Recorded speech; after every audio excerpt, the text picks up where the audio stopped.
Permítame presentarme, mi nombre es Eric Concepción Gamarra, soy ingeniero de petróleo de profesión. Tengo más de 25 años de experiencia en la industria. Mi labor se ha concentrado específicamente en la realización de estudios de impacto ambiental orientados al sector industria, minero e hidrocarburos, enfatizando específicamente la evaluación y valoración de los impactos ambientales. Hace ya mucho tiempo, de la aparición del Código del Medio Ambiente, en los años 90 surgió la conciencia ambiental en las instituciones de gobierno del Perú. Y quien le habla no fue ajeno a esos cambios institucionales y también, por qué no decirlo, operacionales, pues en ese entonces todavía no se implementaba lo que ahora sí conocemos y de manera obligatoria como medidas tanto de mitigación como corrección respecto a los cuidados que hay que tener con el medio ambiente. Entonces les he preparado el día de hoy una presentación relacionada a el tema de fondo, que es mitigación de impactos ambientales, en este caso específicamente las actividades mineras.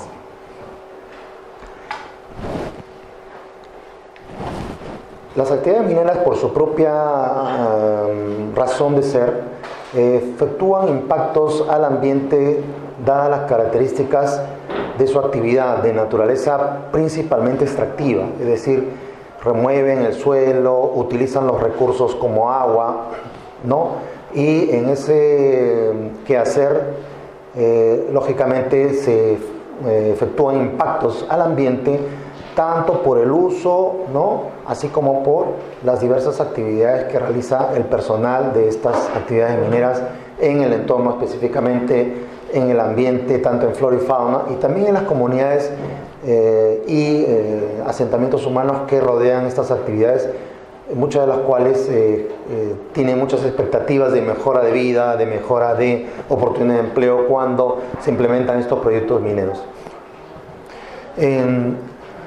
La clase anterior seguro ustedes han podido visualizar los componentes más importantes para la identificación de impactos ambientales, es decir, seguro ya han conocido la metodología para identificar los impactos ambientales. Por ejemplo, una metodología muy conocida es la matriz de Newport, ¿no?, la cual desde hace mucho tiempo atrás es una metodología casi universal para poder determinar los impactos ambientales. Conforme ha pasado el tiempo, seguro que han aparecido nuevas técnicas, nuevas metodologías, ¿no?, que han modificado esta matriz. Sin embargo, esta matriz todavía sigue vigente ahora en nuestra legislación, ¿no? Y, digamos, relacionada a esta matriz, pues los impactos ambientales son identificados, ¿no?, cuando la acción de un proyecto puede causar cierta alteración de las condiciones naturales, tanto de la flora, la fauna, el ambiente físico, como el ambiente socioeconómico-cultural. Otra definición importante para la evaluación de impactos ambientales es un proyecto, ¿no?, se relaciona con el uso intensivo de un recurso y por lo tanto la evaluación del impacto ambiental se relaciona a qué tanto ese proyecto ha utilizado esos recursos y cuáles son los escenarios futuros conforme este proyecto opera y se mantiene en el tiempo, ¿no? Como les decía, en este extracto que he realizado para la matriz de Newport, por ejemplo, acá vemos que el evaluador siempre tiene que tomar en cuenta dos aspectos importantes, ¿no? Uno es la magnitud, es decir, si esta magnitud es significativa, poco significativa, ¿no?, o es también relevante la importancia, es decir, qué tanto peso tiene este recurso con respecto al resto de los recursos utilizados por esta explotación minera o este proyecto minero, ¿no? Se debe tomar principalmente entonces la identificación de los factores ambientales que van a ser afectados por este proyecto.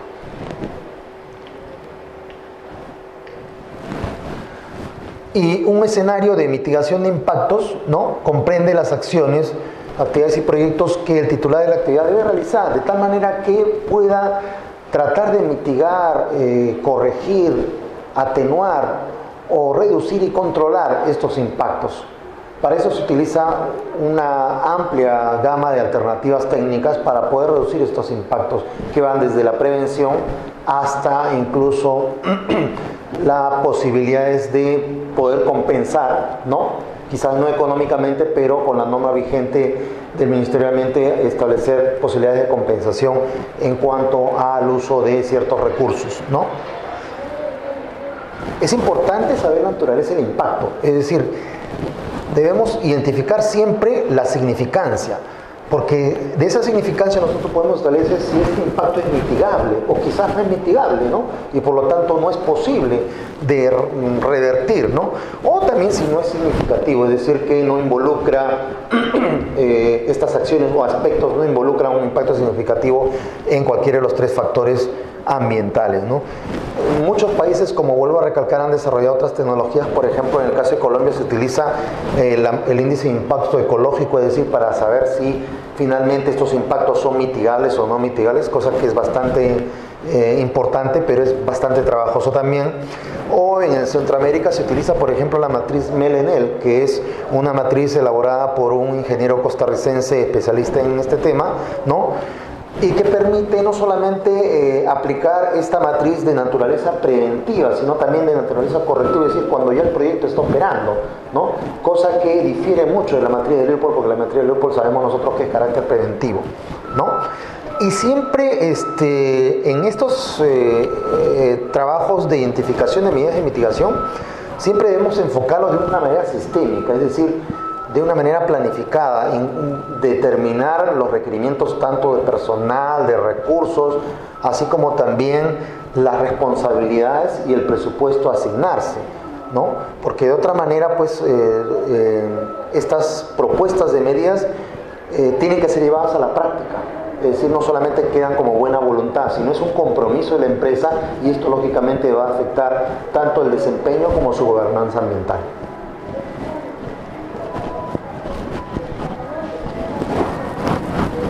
Vamos a describir ahora los contenidos de un plan de mitigación.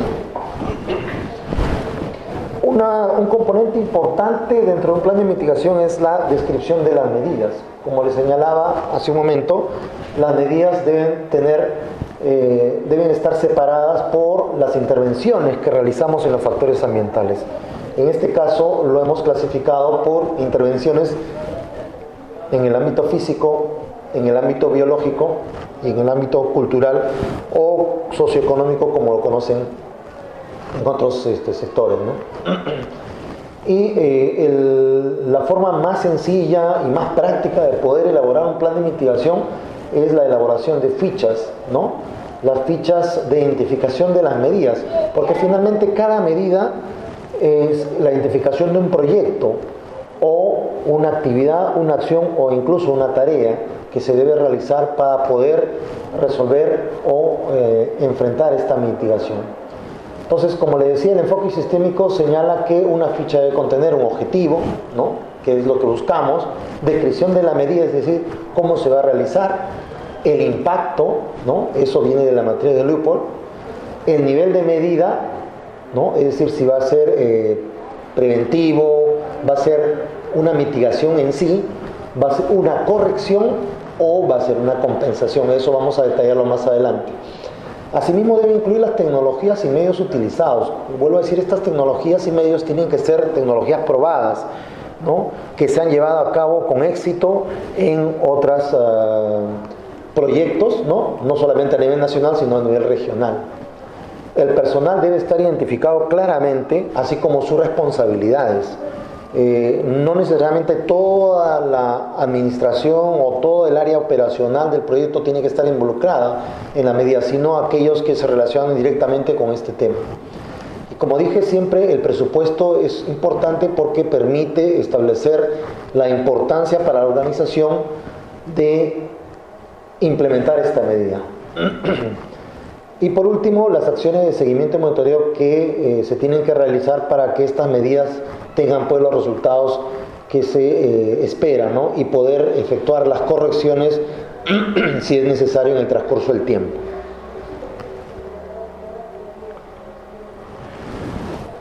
Vamos a hablar de los 4 niveles de mitigación que hemos identificado para un plan de mitigación de una actividad minera. El primero y más importante es la prevención. La prevención implica medidas como talleres de educación ambiental al personal, ¿no? Es decir, talleres de difusión, talleres de conocimiento, talleres de interacción tanto del personal del proyecto, de las autoridades del proyecto, la gerencia, ¿no? Con la población, con los líderes de las comunidades, con la participación de los comités vecinales, vaso de leche, etcétera, con los cuales tienen líderes y con los cuales se puede establecer un diálogo y una comunicación fluida, convocándoles a la participación laboral, convocándolos a participación, por ejemplo, en monitoreos comunitarios, ¿no? O la invocación a trabajar como mano de obra local, es decir, los proyectos mineros dentro de sus programas incluyen también la contratación de mano de obra local, ¿no? Un porcentaje determinado, y por ende es un excelente medio este tipo de talleres para convocar este tipo de personas, ¿no? Esto lógicamente mejora mucho las relaciones comunitarias y la gobernanza ambiental, tanto empresa, población y Estado.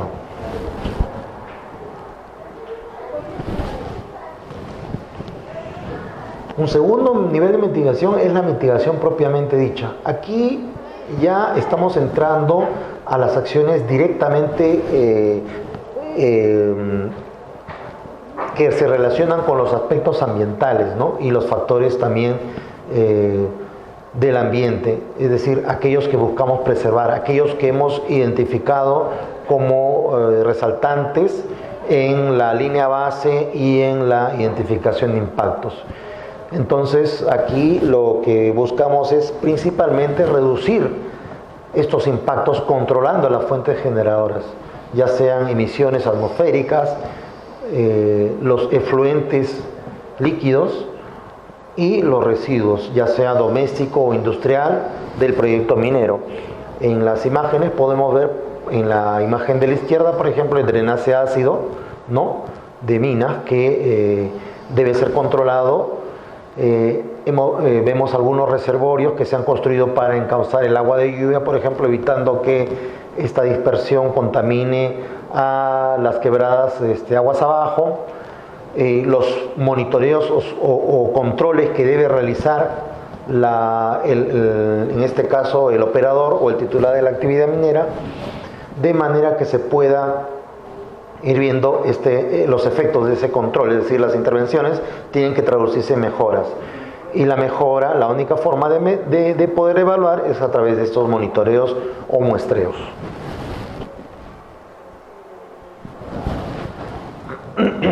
Un tercer nivel que va más allá de la mitigación es la corrección.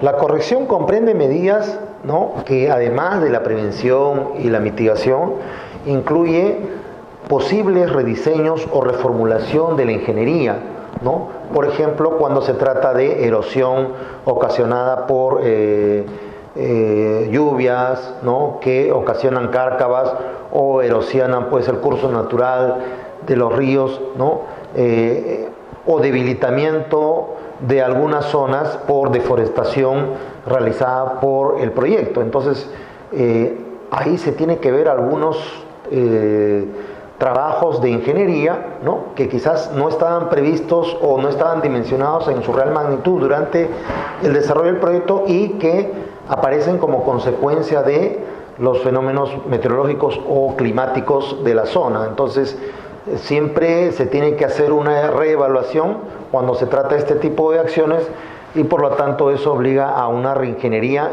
incluso variación de trazo, por ejemplo, de carreteras, de ductos, etcétera, que buscan evitar esas zonas afectadas, ¿no? En la fotografía, por ejemplo, vemos una clásica alteración de drenajes naturales ocasionados por caminos o por reforestación. Y por último tenemos dentro de los niveles de mitigación la compensación. A veces se confunde el término compensación, comprende acciones concertadas con el Ministerio del Ambiente y el Ministerio correspondiente, en este caso Ministerio de Energía y Minas, por ejemplo, respecto a la norma vigente de compensación ambiental, la cual no es una compensación económica. A veces muchos confunden de una compensación monetaria, ¿no? Esta compensación se relaciona más a la posibilidad de recuperación de otras zonas, ¿no? que están lejos de este proyecto, pero a cambio se ofrece una recuperación de manera que la cantidad, por ejemplo, la cantidad de área forestada en un área minera pueda ser recuperada en otra zona que no necesariamente sea dedicada a la actividad minera y más sea dedicada, por ejemplo, a la protección de cabeceras de cuenca, ¿no?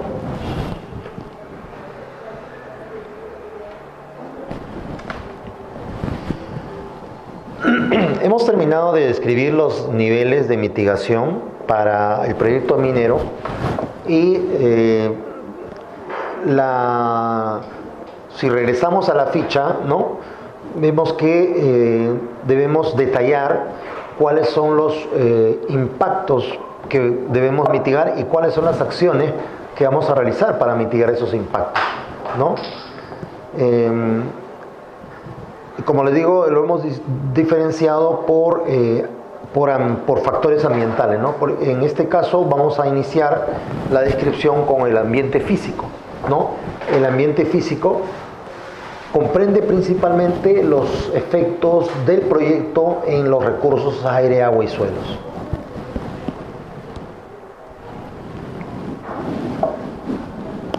Dada la importancia del recurso, vamos a comenzar por el agua que es vital tanto para la población que vive cerca de la actividad minera como también para el mismo proyecto minero, porque el proyecto minero también utiliza las aguas para procesos, ¿no? Lo importante aquí es evitar la alteración, ¿no? De corrientes, zonas de drenaje, pozas y pantanos, ¿no? Así como otros cuerpos de agua, para lo cual se requiere un tratamiento, ¿no? Es decir, la aplicación de un sistema de control y de reducción de contaminantes en aguas provenientes, por ejemplo, de drenaje de mina, ¿no? Los drenajes de mina generalmente, en muchos casos, tienen altos niveles de acidez, los cuales, de no ser controlados, pues llegan a los cuerpos de agua, ¿no? Disminuyendo su calidad, ¿no? Aumentando su nivel de acidez, ocasionando la muerte, pues, de los seres que dependen de esa agua, ¿no? Y si es un lago o una laguna, lógicamente las especies que dependen o que viven en esos cuerpos de agua, pues van a verse afectados, ¿no? Disminuyendo su población. Y también al disminuir la población, pues modifican la cadena trófica, ¿no? Por lo tanto, llegando a afectar también a la persona porque se reducen sus expectativas de alimento o de comercio. Otro aspecto importante es el manejo de la escorrentía, ¿no? Que incluye principalmente las aguas de lluvia.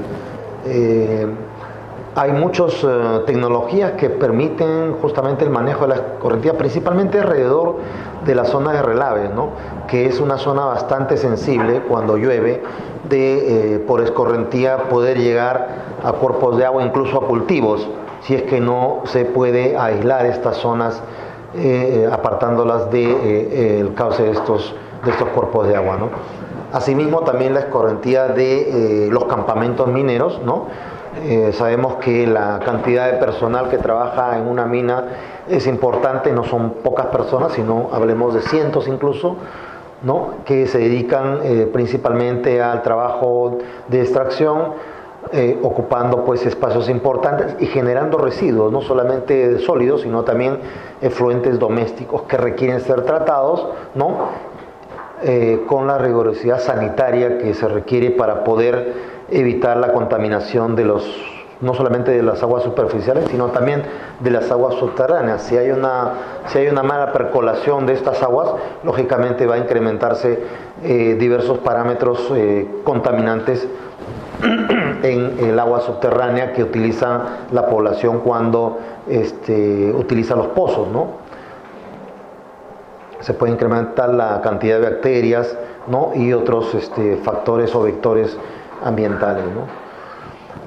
Otro aspecto importante es el control de los derrames, es decir, cuando hay efluentes líquidos de operaciones mineras, por ejemplo, cuando se trabaja con flotación, ¿no?, con tratamientos químicos, ¿no?, con hidrometalúrgica, es importante poder controlar algún posible derrame. Hay varios ejemplos de derrames que han ocasionado la muerte de muchas especies, incluso de animales domésticos, ¿no? Y con justa razón los propietarios de ese ganado ha exigido una indemnización, no solamente a nivel ambiental, sino económico, porque les ha perjudicado su nivel de vida, su nivel de ingreso.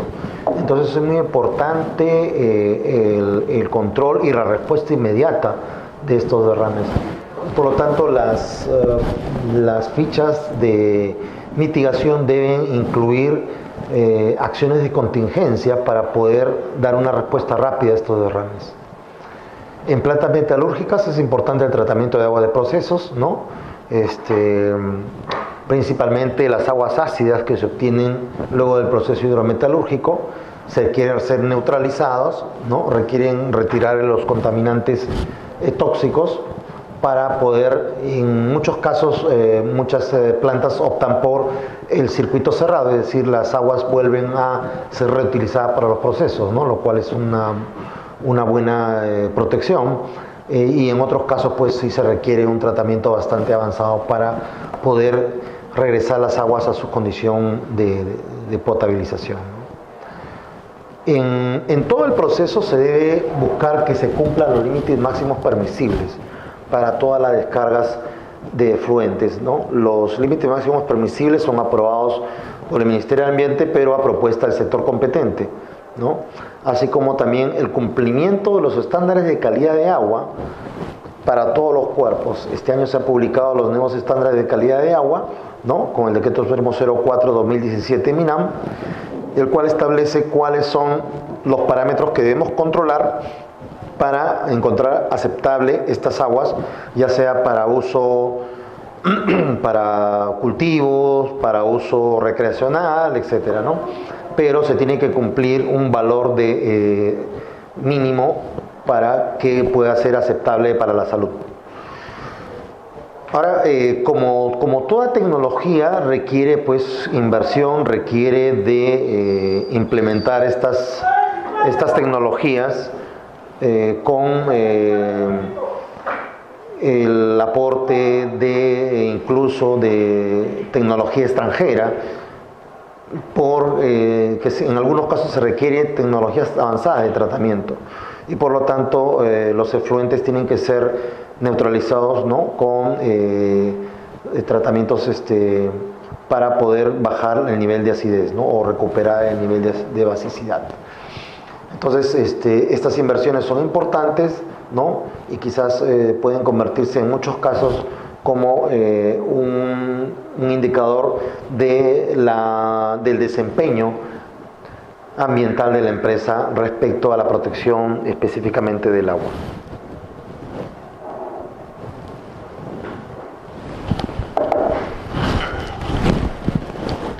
Aquí vemos en la figura, ¿no?, esta es una zona de relaves, ¿no? La empresa ha juzgado conveniente hacer toda una canalización alrededor de la zona de relaves para poder encauzar las aguas de lluvia, ¿no? Las aguas de lluvia van a causar una escorrentía, ¿no?, y esta escorrentía es captada por estos canales, ¿no?, que están impermeabilizados, y llegarlos a una poza en la cual esta escorrentía es tratada, ¿no?, y evitar justamente que esta escorrentía llegue pues a los bosques o a los cuerpos de agua cercanos, ¿no? En este otro caso vemos aquí un tanque de captación de aguas ácidas de un proceso hidrometalúrgico, ¿no?, en el cual se realiza su neutralización y precipitación por sulfuros, por ejemplo, ¿no?, que son una de las múltiples técnicas que tiene la industria para poder tratar estos efluentes y cumplir con las regulaciones que hemos mencionado, como son los límites máximos permisibles y los estándares de calidad de agua.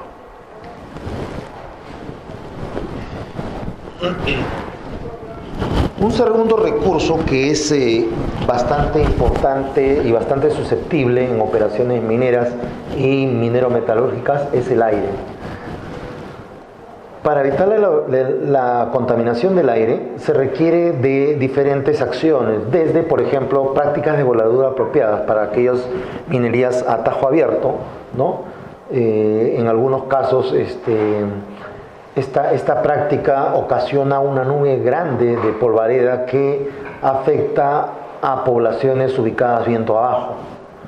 Entonces se requiere de todo un análisis de meteorología para ver en qué momento es el más recomendable de hacer este tipo de voladuras para evitar una dispersión del polvo en las zonas, donde está ubicada la población, ¿no? y que estas partículas puedan depositarse antes de llegar justamente por efecto de los vientos y por efecto de las barreras naturales, ¿no? Un segundo aspecto importante que se tiene que tomar en cuenta es el riego de caminos o vías de transporte, ¿no? Hemos escuchado hace algunos meses el reclamo con justa razón de mucha gente que vive cerca de un proyecto importante minero que está proponiendo la extracción por camiones, ¿no? Y eso involucra pues un tráfico bastante continuo de camiones pesados por una red o por una carretera no afirmada, es más, no pavimentada, ¿no? Eso, lógicamente, para la población que generalmente vive en orillas de estas carreteras, en los bordes de estas carreteras, ocasiona un impacto importante por la cantidad de polvo que es resuspendido y que es arrojado al interior de estas viviendas, ¿no? Entonces, afecta lógicamente a su confort, afecta a su tranquilidad y también, por qué no decirlo, a su salud, ¿no?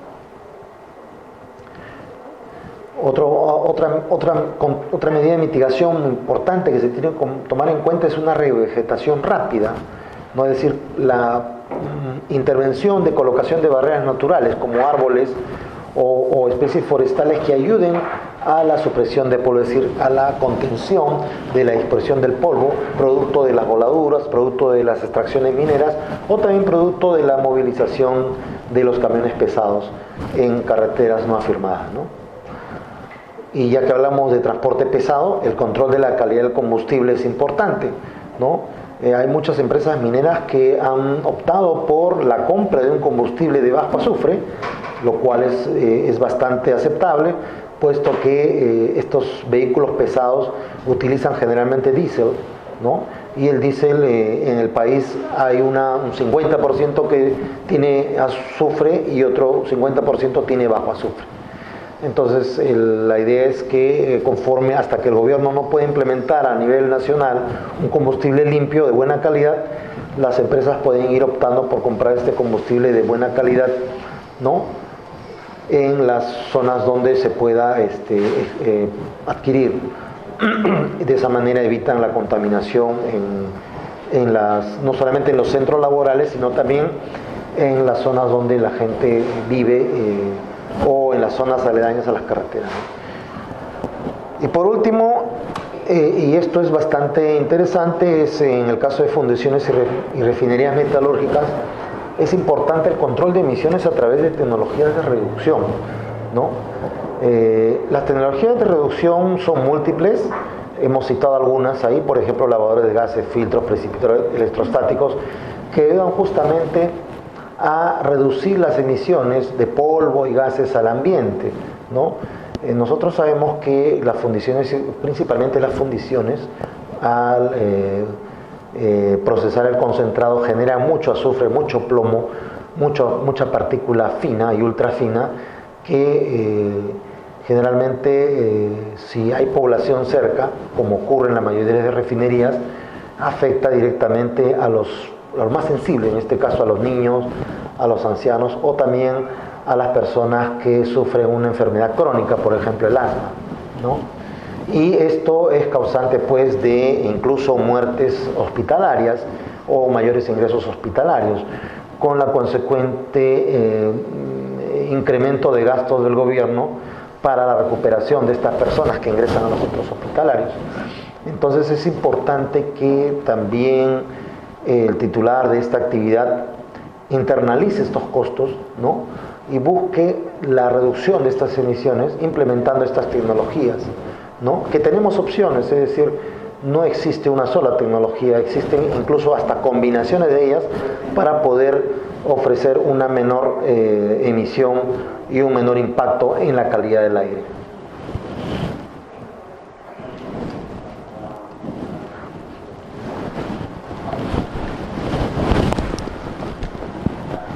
Tenemos aquí, por ejemplo, una voladura en un tajo abierto, ¿no? La cual se está realizando en horas de calma, viento débil. Fíjense que la humareda no es tan elevada, ¿no? Debido a que se ha optado por realizar en momentos en los cuales los vientos son muy débiles o hay una mayor predominancia de calmas, como le llaman los meteorólogos, es decir, con una velocidad de viento igual a 0. Las plantas metalúrgicas, como mencionamos, pueden optar por tecnologías que controlan las emisiones antes de que los humos o los gases salgan de la chimenea. Se instalan estos pequeños procesadores como lavadores de gases o precipitadores o filtros, ¿no? Que permiten la captación de estos polvos y estos gases, neutralizándolos y haciendo que el humo expulsado por estas chimeneas sea mucho más limpio, impactando de esa manera menos a la calidad del aire, ¿no? Y por último, fíjense acá tenemos un camión pesado producto del transporte de concentrados. Fíjense la cantidad de polvo que genera, ¿no? Al no aplicarse la técnica de regadío, ¿no? Entonces es importante aplicar la técnica de regadío para evitar justamente este impacto importante, ¿no?